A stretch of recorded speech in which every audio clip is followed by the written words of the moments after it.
Bugeye guys. Here's a short video about air filters for HS2 carburetors. HS2s are the way to go. They're a much superior carburetor to the H1 that came on Bugeyes. But if you have a later Sprite that came with HS2s, that's 1.25 inches, then you would see something like this, and that's fine.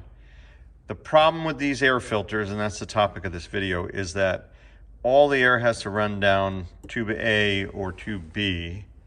And when you tune your SU carbs and put this assembly on to filter the air, you will find that you notice a difference in the mixture setting. And that's because this is restrictive. So these we generally do not use because this is a superior pathway. And this is a K&N lifetime filter. It's a nice profile in a cone shape, and so it fits under the hood without hitting the hood on a Bugeye or a later square Sprite without any issue at all. And when you put these on your car, you notice that there is no change to the carburetor settings required. You have a great running car with the filters off.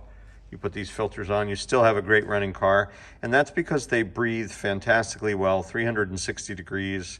You're not forcing the air down the little tube. You're drawing air from 360 degrees, and they're not obstructive in any way. They are the way to go, and every Sprite, Midget, or MGB or anything else should really have these. So these are what we use when we build restoration cars or work on clients' cars, and you should too. We sell them in our catalog. A common choice, and we see these, they come in all the time, so we have some downstairs, but we don't use them. These foamy things are a popular alternative. This one is the dome type.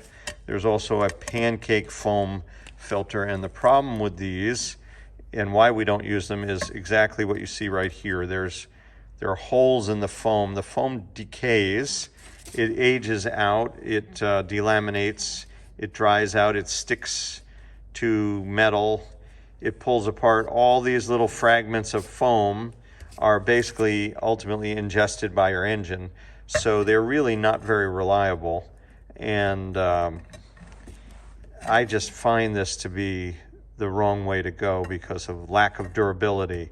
When you can use something like this that won't degrade or decay at all, you can also clean these. We sell a recharge kit, so you can clean the elements and make them good as new all over again. But that'll take a while. But when you're ready, we do have that option. These, on the other hand, are just slowly decaying over time. Eventually, you look and you just have a screen with no foam because it's all been drawn into the engine, and you're no longer filtering the air. So this is the right solution, and we have them in our catalog at bugeyeguys.com. Thanks for watching.